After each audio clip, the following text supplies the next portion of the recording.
Welcome to the occasion. This is our traditional harvest festival. We mix it together with the Israeli holiday. And our king is also doing his party. We have three occasions together.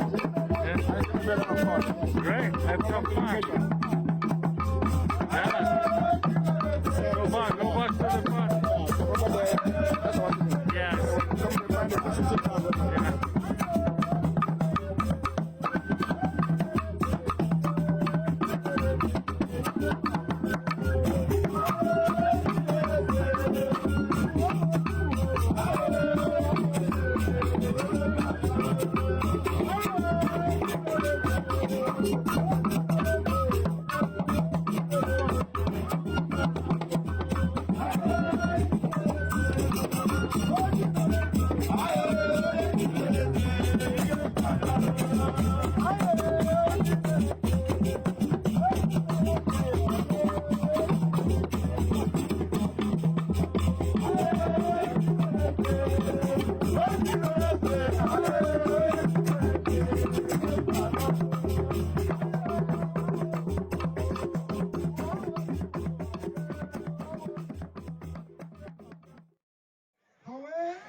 ma ọ na-abalị ofu na abalị atọ ọ naghị emebi emebi ha wee sị na ọnụ ya ka iji n'aka ebe ahụ ka ihe a na-akpọ ji si wee pụta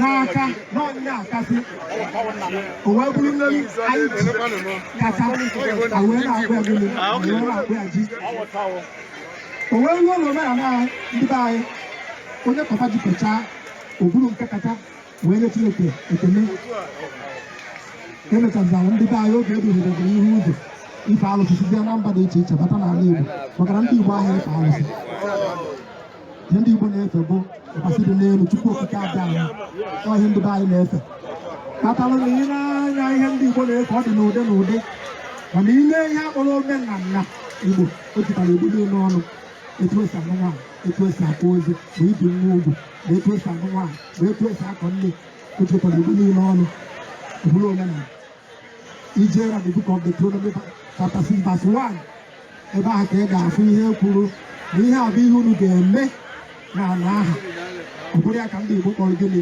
omenala ya na ndị Igbo na ya ejegidegojegide wee chetakwa n'ala ebe ndị nna nna anyị ha suru ekuli anyị wee burukwa ihe aha dobe ndị nna nna ha ndụ ebe ahụ ihe aha ji ya ka anyị wepụtara ebe ahụ wepụta mee ka si eme na Igbo ihe dị n'ihu mgbu ji wee na-eme ka nwa arụ ya unu si nwa This one you go ahead, Wamachi. I'm telling you what to do. I have to do. Not only him.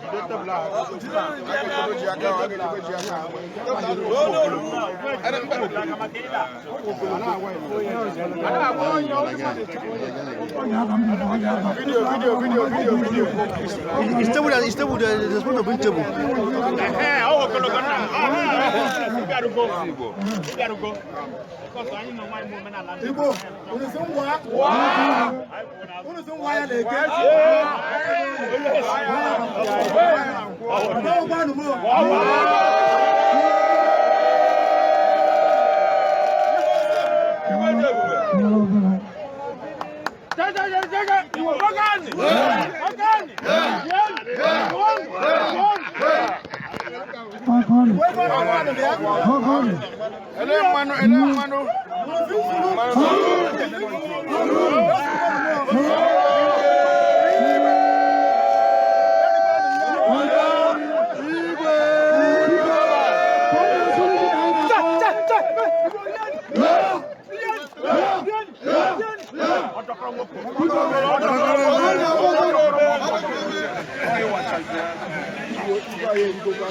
Biko, Clement Mossing, the Jawapala, the Camera, just Biko Camera, because I want you on your CR, Biko.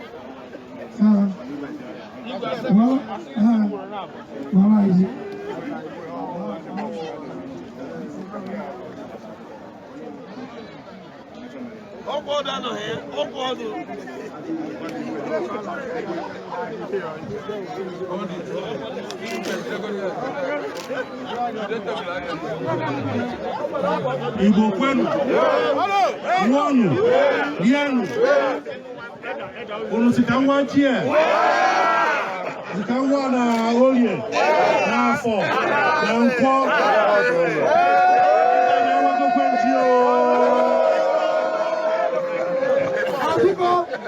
I'm MC. Who called me to call you out right at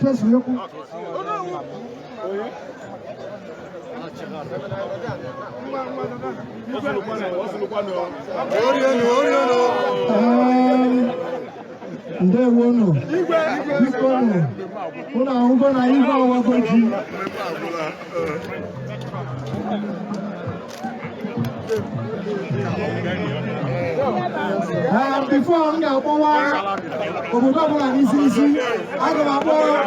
Dr. Leon, one of these one day the number for the Suruji, and I'm not the is here. Dr. Leon, one of these. Because I want to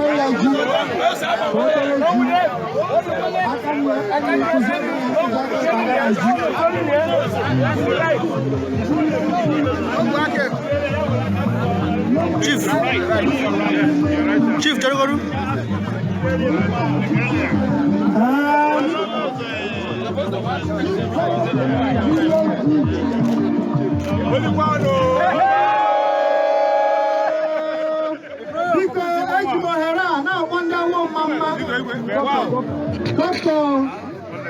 Michael Ezenwa kọwara ji tupu m akpọwazie obodo niile.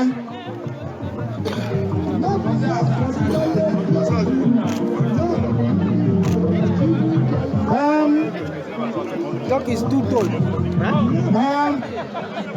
Comrade Castro Kume, onye nkụjiri $150 wara iji ana akwụkwọ keba. Ka ghara igbu oge. That doctor, you pay us money.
ego bịa nye n'ụwa ego na arụ ha chọrọ ego